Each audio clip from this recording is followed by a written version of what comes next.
with y'all obsession with controlling women and what they do with their bodies? Now, if you get into a relationship with someone and you both decide you have boundaries for what you can do and what they can do, that is perfectly fine. No one's saying you can't have boundaries in your relationship. But the fact that you're writing that message saying, let my girl do, I am a grown ass woman. Don't nobody let me do shit but me. I wear what I want. I do what I want. If I decide that in a relationship I don't want to wear this or I do want to wear this, that's on me.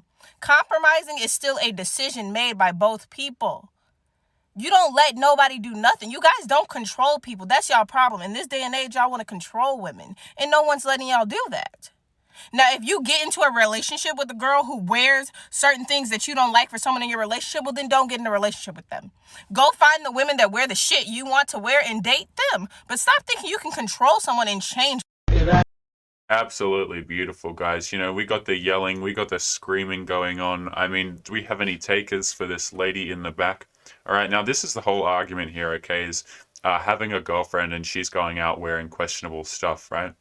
And this girl wants to sit here and yell and be like, oh, well, you know, stop trying to control people. Hey, I've got no arguments with that, guys. If you want to act like you're for the streets, that's totally fine. You're welcome to the streets. I'm not going to stop you. Okay? Like, these girls are acting as though they're undeserving of commitment. Who are we to give them commitment, gentlemen? And that's why a lot of men are looking at this and saying, yeah, I think I'm pretty done with relationships. I'm not too interested in dealing with the yelling, the screaming, and you know, I can do whatever I want, right? Because this lady's talking about compromise. She's saying compromise this, compromise that. I'm not seeing a whole lot of compromise. I'm seeing a lot of yelling is what I'm seeing.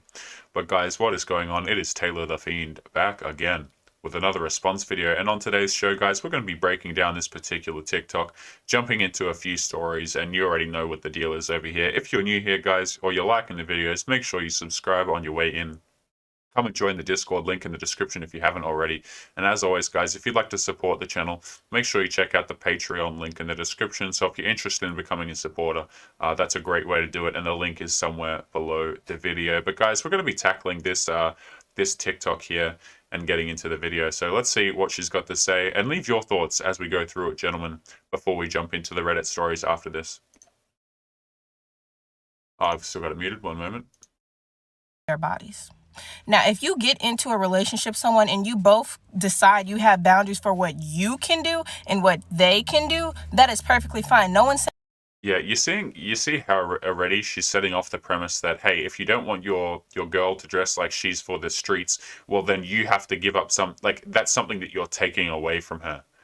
You see that? You're taking away her rights, because she has the right to broadcast herself to other dudes, as an, you know, to just go out there, show herself on Instagram, looking all as good as she possibly can. Meanwhile, you know, she's with you, not putting in nearly as much effort, and that's perfectly fine. Because what they want to do is they want to play the card as though they're not showcasing themselves to other people. That's the card they're trying to play. They're trying to say, well, let us do all of this, you know, and you're just insecure because you don't like us to do this. You see, it's your insecurity. Like, these girls are out here acting like they're single in relationships, a lot of them. saying you can't have boundaries in your relationship. But the fact that you're writing that message saying, let my girl do, I am a grown ass woman. Don't nobody let me do shit but me. And I mean, that's fantastic for you. But when you want to talk about compromise, you've kind of got two conflicting ideas here. Okay, you can do whatever the hell you want. Just don't expect a man to come along and save your situation. All right, you can, hell, guys, I don't care. These people, they can do whatever they want. Okay, they absolutely can. The problem I have is when they want to come to the end and say, well, you know what, now we demand this and this, or we demand respect, or whatever the hell. Yeah, that you're going to have a hard time pushing for that, because you actually have to respect yourself to get respect. You see, respect is an earned thing. It actually shifts depending on what kind of behavior you do. You can't go out here acting like an absolute fool and still demand respect at the end of the day. That's not how it works, because respect is something that people attribute to you. It's not something you assign to yourself. It's actually done with your actions, believe it or not. I wear what I want. I do what I want. If I decide that in a relationship I don't want to wear this or I do want to wear this, that's on me.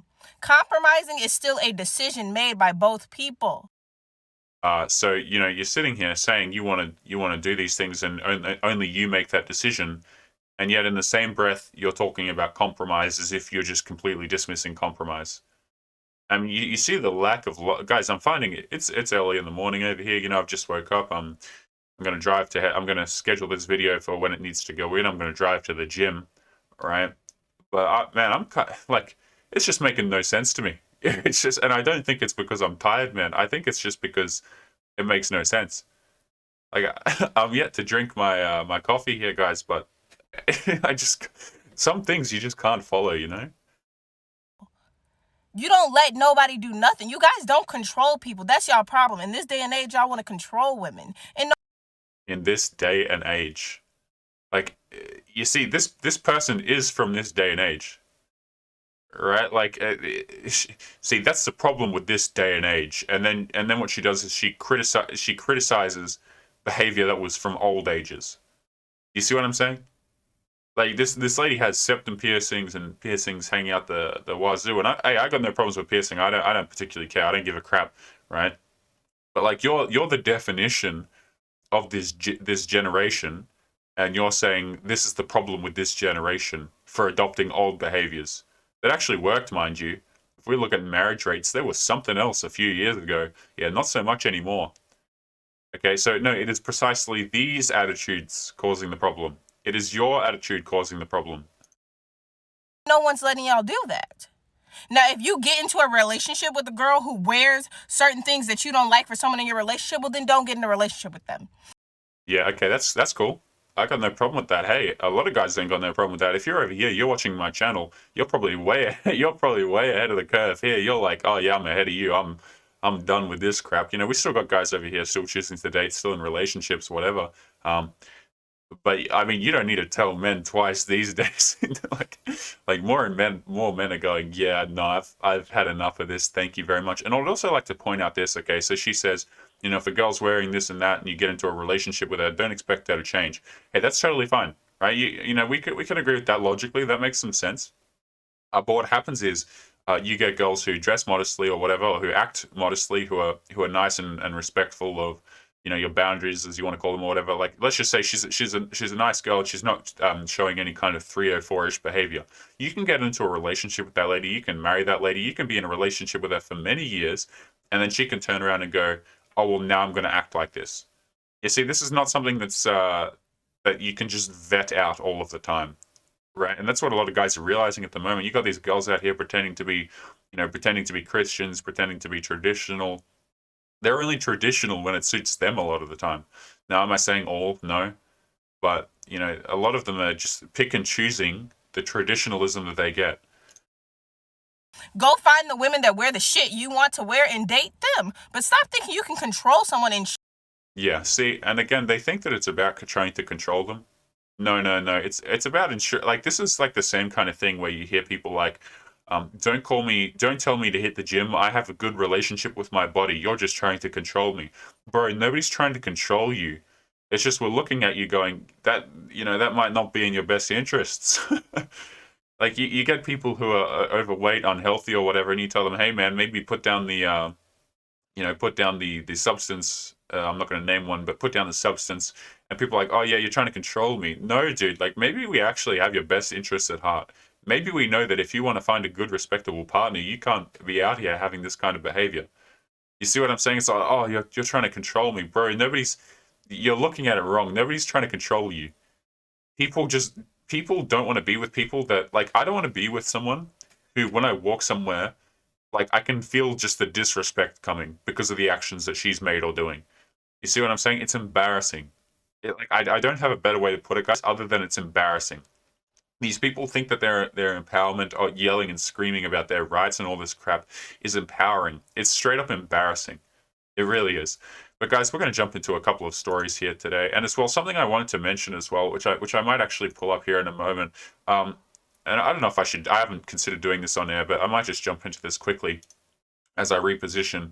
If any of you guys are proficient in Unreal Engine 5, which just came out, or Unreal Engine 4, you know what I mean? If you're proficient in Unreal Engine mocap software, and that kind of thing, please get in touch with me via email. I'm looking for assistance. I'm trying to turn this show into something a bit more realistic for you guys. in the future. I don't know. This will probably take me many years, but looking to get something like 3D for the channel. So if any of you guys have experience with specifically mocap and specifically Unreal Engine, please get in touch with me over email, mrfiend11@gmail.com. Because I would like to build out like a 3D world and something for you guys as the channel continues to progress. It'd be really nice if we had some sort of a story going on, or you guys could see me a bit more, rather than just like a character that has kind of two animations. So if you guys are proficient at all in that, please do hit me up, because I'm looking for some assistance with that, trying to learn the program. And I'm not actually a tech savvy person, guys. Like, it's incredibly difficult learning this stuff. So if you're someone with those kind of skills, be sure to hit me up. And I'd love to have a chat with you. But guys, we're going to jump into a couple of stories here, and with the theme of controlling people, right? Okay, so let's just jump straight into this. What I learned as quarantine ended, and this is a rant. I went to the movies last weekend for the first time in more than a year and saw an unwelcome sight I'd forgotten about during the quarantine. Whenever you see a man and woman walking down the sidewalk, the man is always talking a mile a minute while the woman is always saying, okay, yes, honey. But when you see two or more women walking down the sidewalk together, they're all talking and laughing together, having an actual conversation that involves everyone. I feel like this is an illustration of men's determination to control and dominate in every situation, and doing so in public has the added advantage for these useless big mouths, that they get to preen and peacock as if their companion, as if she's some kind of audience member. It's also further proof, as if anyone needed, that men don't even consider us to be human, much less equals. I mean, can we just get a round of applause for the amount of ridiculousness thrown into one paragraph? No, it's kind of two, right? But guys, they just cram in so much crap that makes no sense. A lot of guys who watch my channel, you'll go out here into society, you'll talk with anyone. We got introverts over here, we got extroverts over here. A lot of men, guys, believe it or not, I know, just crazy thought I'm going to throw out here. A lot of men are not interested in dominating people or doing terrible things to get one over on people. A lot of guys are just, I'm going to say it, they're just straight up nice. And I don't mean that in the derogatory way where we talk about nice guys over here and we say that's just a terrible plan. But what I mean is a lot of guys care about their families, they care about their friends, they want to do the right thing. Hell, this may sound cringe, guys, but a lot of guys have no issues providing, right? A lot of guys would say, hey, I'd happily provide for a family if she could just be loyal, if she could just stick around. And you see, that's different coming from a man's mouth, because men don't have the options that girls do. Girls can sit out here, they can choose a loyal guy. But a lot of guys just don't have that option available to them. So to walk around and kind of say that all men want to dominate and be terrible. No.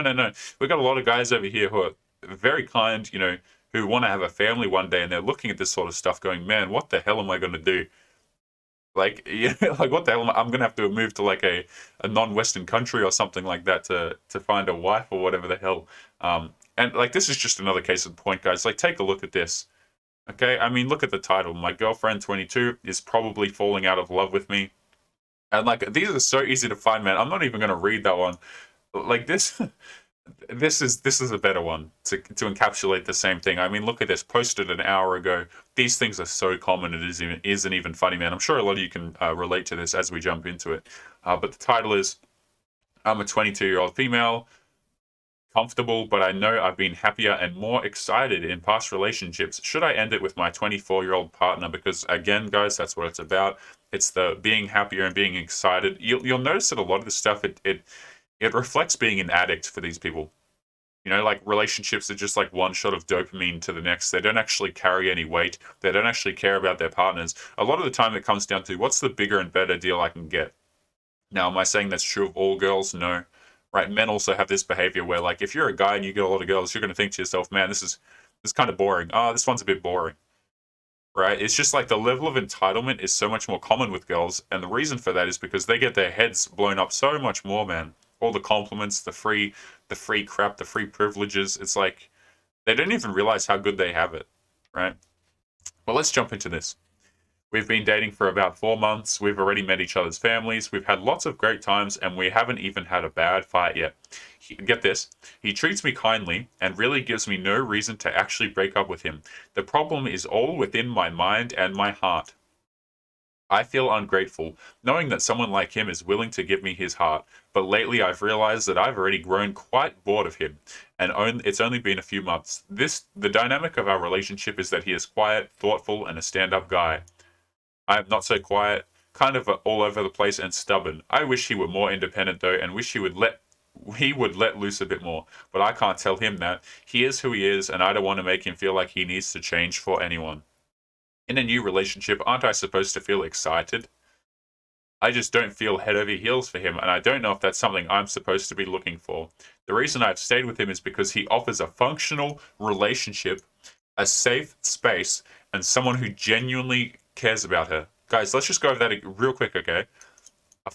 He offers a functional relationship. Now, I'm just going to interpret that as stability. Like, you guys can interpret, I'm just interpreting that as, like, he's a stable guy financially. A safe space, again, the same thing. Someone who genuinely cares about me. I mean, guys, these are qualities that people will look for in relationships later in life once they've kind of had their fun. You see that? Like, she's tried to outline it as if it's like some kind of like as though it's fine, as if it's like. But this, you have to understand that people in different parts of their life, particularly girls, will look for different kind of relationships. It's not the same. You see, relationships later on, a lot more of the time, come out of necessity. They don't come out of love. They don't care out of, like, they don't actually care for you guys. A lot of times they just got things that need to be taken care of, whether that be debt, kids, or whatever the hell. Like, it's not, they want to pass it off as if it's love and caring about you. But please be careful out here, guys, because for lack of better words, it's a lot of, I don't know if I can even say this word really, but predatory behavior out here. If you see what I'm saying. And guys actually get snapped up in this a lot. Like, we as society want to believe that, hey, you know what, men, you're invincible to this kind of crap. No, this stuff is really insidious, man. Really insidious. You get guys dragged through divorce courts over this, lose their kids or whatever the hell, over this exact thing that we're looking at here. Okay, I'm sure a lot of you guys are looking at the story going, man, I can kind of relate to this. Like, I can see my girl did this or whatever. But let's continue. So blah, blah, blah. I find it hard to convince myself to end something that seems like it's actually supposed to be good for me. And I feel like maybe if I stay longer, then the excitement and passion will happen. But I'm not so sure it works that way. Should I stay with him knowing that he may not offer everything I'm after? Should I settle for someone who's good enough who's good for me, even though there's a lack of passion? If I stay with him, is there a chance that we'll find that excitement and passion I have known in previous relationships? So let's just point this out as well. So she's had this excitement in previous relationships, but it wasn't enough there too. Either it wasn't enough or she got ditched. You see how that works? Like, it's either it's not enough or she can't get it. And that's why it's exciting, right? Because she can't get it. TLDR, I'm in a healthy relationship, but there's a lack of excitement. Could that change if I stay with him, or should I move on? Beautiful, guys. I mean, just leave your thoughts below what you think of this particular situation. It's just absolutely disgusting. And, like, though it is disgusting, it's good that we're able to read this and see what's actually going on. Because a lot of you guys think I'm joking, right? When I say, when we talk about hypergamy briefly, or we talk about monkey branching and stuff like that, a lot of you guys say, Taylor, this stuff doesn't really happen. Like, what are you talking about, dude? You're just, you got no idea. I mean, this story was not hard to find. And you ask guys in the comments, this story is not hard to find. Yeah. But guys, we're going to jump in and see if there's another story that I have pulled up for us, and see if we've got any interesting ones. Blah, blah, blah. Yeah, so I think we might wrap it up with the classic, the classic, guys. Oh, Jesus, man. These stories, like, I'm after this, I'm going to go to the gym, going to have a good day, going to do some back and biceps and forget about this crap, man, because it's like, it gives me a headache, honestly. All right. Is this a weird relationship to have with my ex? By a lady with the username Strawberry Flower. I was really stressed last night, so I called over my ex-boyfriend. We recently broke up but we're still pretty close. He told me that I could come over if I wanted to. When he opened the door, he had his PJs on and his hair was a little messy, so I apologized for making him get out of bed, but he says it was fine. He handed me some water and sat down next to me and asked if anything was wrong. I immediately started crying. I planned on just coming over to talk, but I couldn't help it. He called me over and he hugged me. I curled up in his lap and laid on him and cried and talked about it while he comforted me, and I felt so much better. I woke up this morning on the couch with a blanket covering me and was shocked that I fell asleep there. But then I remembered he was playing with my hair, which makes me fall asleep. I told him he should have woken me up, but he said he didn't want to. We ate breakfast, and he hugged me before I left, and he told me that he's always going to be there for me. I mean, gentlemen, when we talk about backup plans on top of backup plans, right? And like, I want you guys to imagine this, right? Let's just say you're with this person, and for whatever reason, you have an argument, right? Because arguments happen in healthy and unhealthy relationships, right? Arguments will happen. Um, and then this is the solution. Like, this is the solution that your partner has when that happens. Do you want that to be the solution? Right, and I gave a brief read over this story before I decided to put it on today's show, guys. But let's just look at one of the comments here that I came across. Okay, so not weird per se, but please define this before either one of you goes too far. And then the original poster. So this is the strawberry, the girl that posted above. She says, "What do you mean by goes too far?" Like as if we're going to play the innocent card. You know what I mean? It's like if you call this kind of, again, like relating back to the first TikTok guys, it's like if you call out behavior that's just out of line, it's just not appropriate, then they just play the, well, I'm clueless card, or you're trying to control me card, or you're insecure card. I mean, it's no wonder that men are looking at this like it doesn't matter what you do, right? You play the card of, okay, well, I don't like this, so stop it. They go, oh, well, you're trying to control me, all this kind of crap, or you're this, you're that. So men are like, okay, but then if I don't say anything, I get cucked, right? And so a lot of guys are going, well, the only logical solution seems to be to walk away. And guys, it's difficult to argue with that. We got varying degrees over here. We got guys in relationships over here, but I think we can all agree when we look at the situations like this, things are getting a little bit out of hand. But guys, we're going to leave today's show there. As always, if you enjoyed or you liked the video, make sure you subscribe on your way out. Come and join the Discord, link in the description if you haven't already. And as always, guys, if you'd like to support the channel, the link to the Patreon is below the video somewhere. So if you're interested in becoming a supporter, that's a fantastic way to help out the growth of the channel. But guys, we're going to leave it there. Oh yeah, one final note. Also, if you are someone with the Unreal Engine experience or have done that sort of thing, specifically with mocap, please don't hesitate to shoot me an email, mrfiend11@gmail.com, or shoot me a message on Discord. Please put a disclaimer in the title or whatever, because I'm getting a lot of messages at this point in time, guys, and it's hard to sort through them. So just put Unreal Engine at the top or something like that to help me kind of find your message. But guys, we're going to leave it there. Take care of yourselves, and I will see you boys in the next one. Peace.